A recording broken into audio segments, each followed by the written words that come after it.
and thank you for joining us for the Talkback for the University of Lethbridge's production of alternatives. My name is Bryce Popolars, and I'm a general member for the Theater Arts Society here at the university. And we've gathered some cast and crew members to discuss their work on the show. And we have some questions here, but at the end of this, if we have time, we will field any from the audience. Awesome.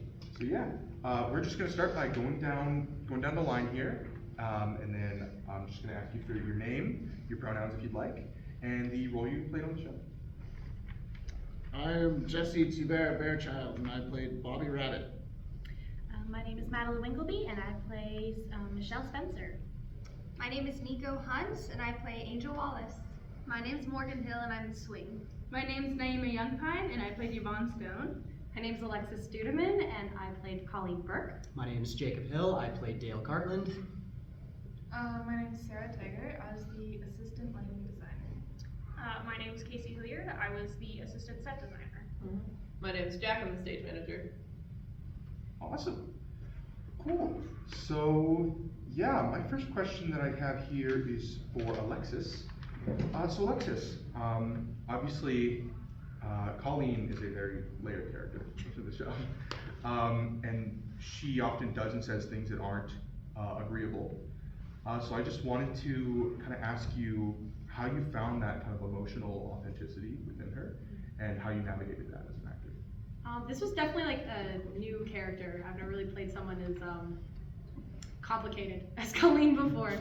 I think that it took me a minute. It took some talking with the director just to kind of figure out, hey, how should I approach this? This is a new field for me, and there's a lot of things that Colleen says and does that just are, agreeable.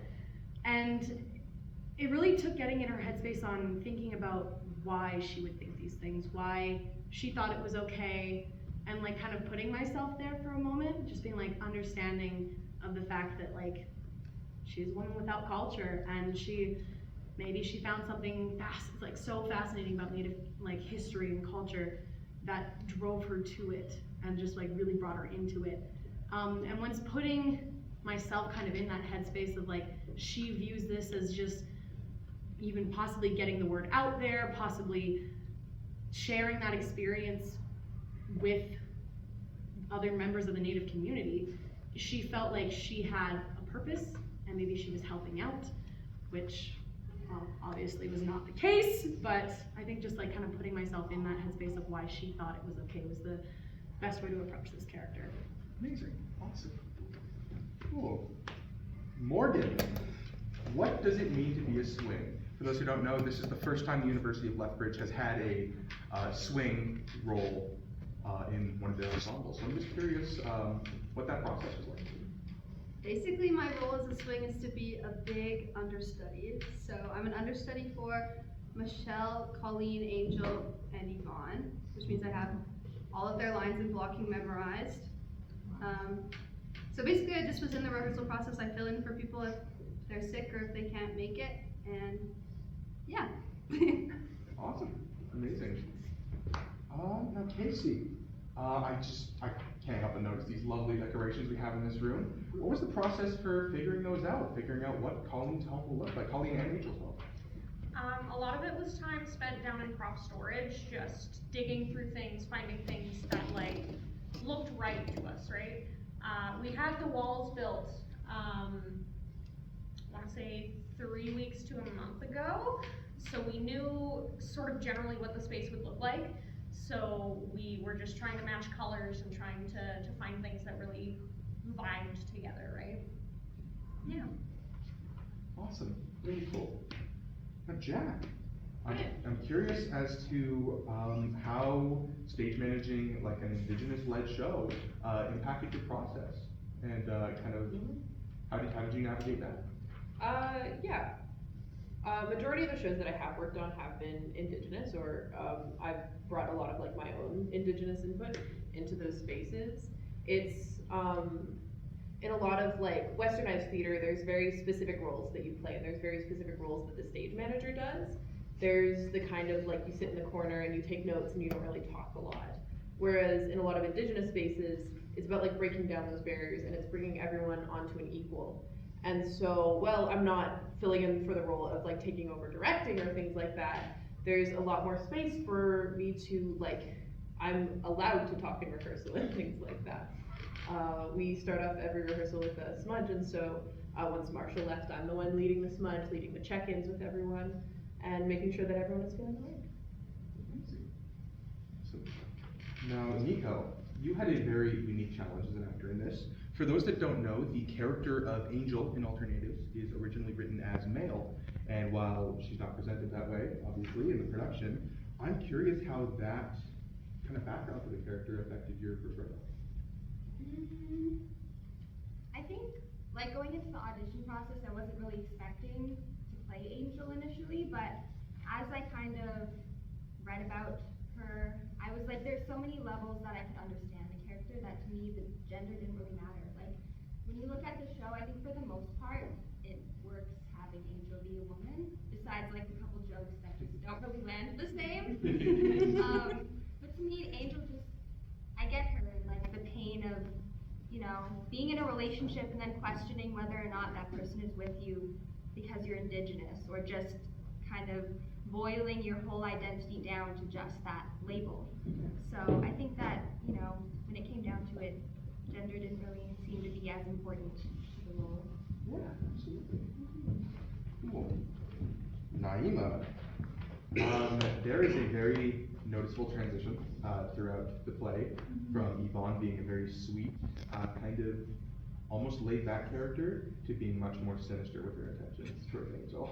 So I'm curious how you navigated that shift and kind of, yeah, just how you navigated that, where you thought that was and where it lands for you as an actor. Yeah, it was definitely just like a lot of talking through it, and as you know, we got on our feet more and like hitting those beats and stuff, figuring that out more. And I think the part where she starts to kind of turn her attitudes around towards everyone besides like Bobby is after the whole insulin incident with the diabetes, you know, getting looked at like, and them automatically assuming, oh, she's doing some sort of drug or something. It's hard, you know, and like that is an experience that a lot of indigenous people go through. And yeah, just like that moment for me, that was when I was like, okay, this is when the attitude shifts. And then after that, when Michelle brings up the fact of being outcasted from your community, I think that's when the real hard shift comes in of like, I really do not vibe with the people in here, and like, that's it, like I'm done playing nice. And then also from there, I think a great point that our director brought up was the fact that Yvonne's like a truth teller, and she doesn't care what she's saying, right? Like, and she just wants to speak her truth. So I think that also just played a huge part in it, but like, I'm not gonna pretend to be someone I'm not. I'm gonna call you out with your stuff, no matter what it is. Absolutely. Awesome, thank you so much. Jesse, so Bobby is a character that both quite often in the world of the play and within the audience has a tendency to bring up some uncomfortable conversations. Yeah. So I'm curious how you felt about that as an actor. Have you explored that? Very easily. Bobby's not that different from me. Sometimes typecasting really works out to your advantage. Yeah, no, I think he's just a little rabble rouser, you know? It's fun. It's quite honestly, I think people being uncomfortable is some sort of mask. And it's like they're trying to resist what their true nature is, and I just get this rush out of like, I just want to know where you stand. That's it. You know, don't try to play games with me. Just like tell me where you stand, and once I know, then we can talk about it. But yeah, navigating that was really easy. Yeah. Just having fun, letting go, not caring. Yeah, absolutely. Cool. So, Jacob, Dale's a kind of a conflicting character all around for a lot of audience members because he starts out the play being especially ignorant about what's appropriate to say. But I find that for me personally, and through a lot of audience members I've talked to, he ends up winning most people over. So I'm just curious how you found that lovability within all that ignorance. Oh wow. Yeah, so you are right to start off with. I remember first reading the script and going, oh my god, he says some very interesting things at the top of the show. But I don't know, it was a very fun process to just navigate sort of like, one thing I really took to heart is what our director said at one point, where they said, don't try to play yourself as a villain, try to convince the audience where you're coming from with certain things. And I find that we've talked about it a lot, and like, Dale first comes across as like, oh, he's gonna be the most hated one, he's villain number one, and based off the reactions from the first 30 minutes of the show, I was like, yeah, I'm villain number one here. But then, I don't know, just the way that I was playing it through the second half, the way that I'm just being, there's no BS behind him, he's just very upfront, very honest with everything, but you realize, oh, he's not a bad person, he's just trying to understand, and while he can't word it correctly, he's just trying to be like, hey, I want to be your friends, I'm curious, I don't know what y'all are about, let me know, by asking your native. So, yeah, it was very fun to just play sort of that, I guess sort of uprising to where he is by the end of the play, so. Yeah. And now, Madeline. Michelle is a very over-the-top character in a lot of ways, but there is a lot of real humanity and real emotion in her that you would find in a person that actually exists. So I'm curious how you balance that kind of silly, over-the-top nature with a more grounded character. Yeah, I definitely agree with what you said. Michelle does have her highs and lows. Her being drunk also does help play up those higher emotions and those like hysterical moments, because in Act 1 she really does not have any of that until really the flip of the coin when she gets drunk, and then it's from there on out it just kind of spirals over. But then similar to what everyone else is kind of saying, like it's just finding that authenticity and like understanding, okay, where is she coming from, why is she a vegetarian, and like really believing it in that moment of, okay, this is why she believes it, in her heart of hearts, she does think she's doing good, in that sense at least, and just really trying to put that forward of, this is what she believes, and for this moment, I'm gonna believe it too, and I'm gonna try to make everyone else believe it. And then, it's just kind of fun to have those like great big moments, like the fight scene, or acting excessively drunk, but still trying to contain it, because she's a lady. Yeah, absolutely. So this was a question that was given on our Instagram at Theater Art Society. This is mostly for the actors, but anybody else can field this one. What was your favorite detail on the costumes? If we wanted to. Oh, my wedding rings. I'm obsessed with them. Every time I'm like, oh, they're so sparkly, and I never had an obsession with rings, but now I'm like, yep, I need to get married. I need a fancy wedding ring. So I would say the wedding rings.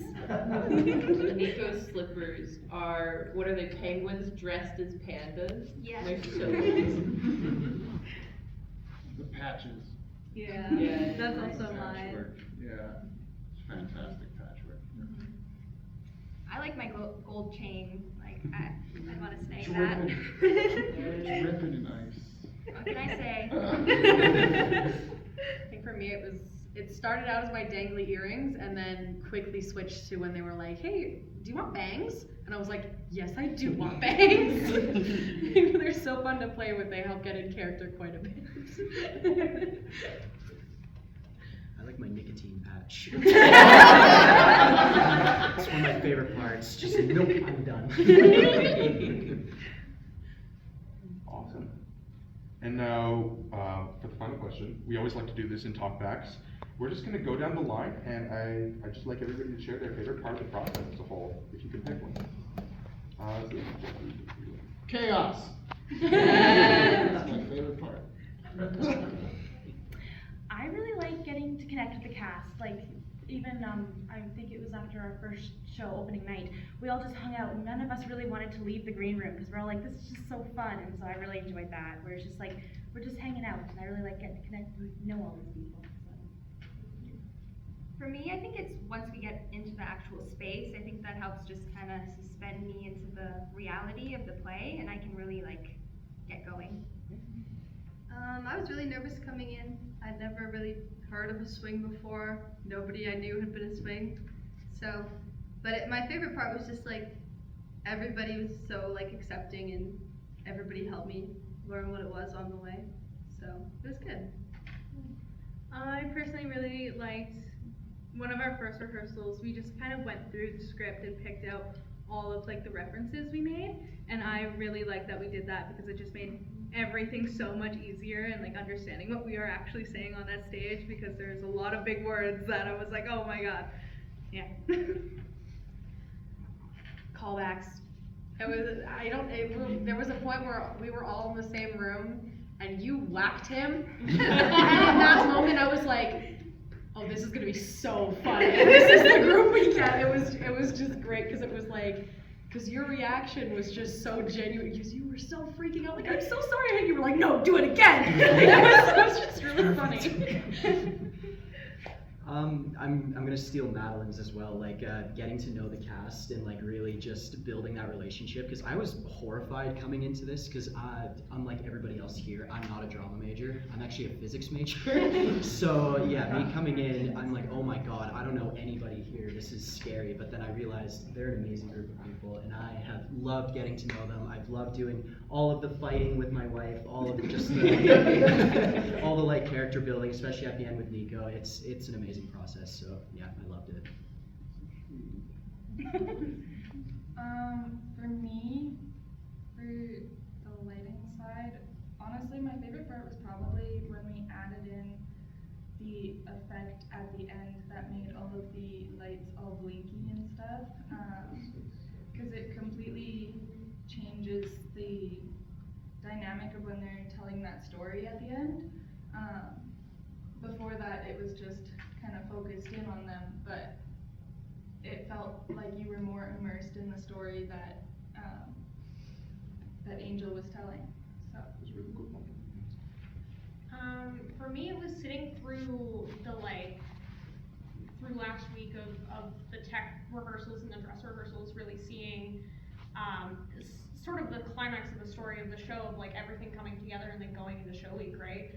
From a set perspective, it's a really long and drawn out process. You know, we started in like April or May of, you know, getting these renderings done and submitting them, and it starts as a really slow process doing that, and then you get into August, September, you sit into a few rehearsals, and then, you know, you start pulling props and you start sitting in on a lot of rehearsals and you start doing all this stuff, and then you get to really see it all come together, right?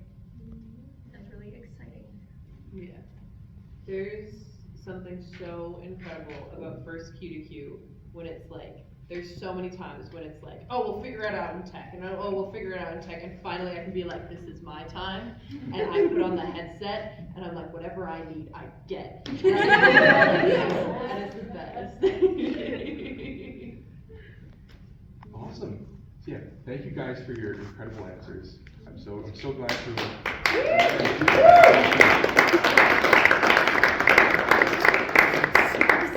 Do we have any questions from the crowd? Yeah. So two quick things. I'm assuming Dora wasn't supposed to do that. What? That was fully No. Massive props for improv. It is not your fault, Maddie, okay? You said 43 slams and it was gonna happen. At the beginning of the show, our carpenter said to us, you got 43 slams on. I was like, oh, you're just kidding. No, he wasn't. I was just wondering, how long did it take to choreograph the fight that you and Bobby had? Last week. So we have our fight intimacy coordinator, Brent Clark, and so he came in and we had, pardon? He was here tonight. Yeah. Oh, well, happy birthday. And so we had one version of the fight choreographed, but then very last minute we had to change it, and so we had 30 minutes, and we just picked up this couch and brought it to one of the classrooms, and we're like, okay, change of plans, Michelle's gonna strangle Bobby. And we're like, well, that's very different than it was before. Yeah, but in 30 minutes we had that entire thing, and we had time left over too. Like, yeah. Right before the first Q2Q. Yeah. Yeah. Mhm. It's lots of fun. Cool. Good. Any more questions from the crowd? Going once? Going twice? Boom! Awesome. Thank you guys for coming. Yeah.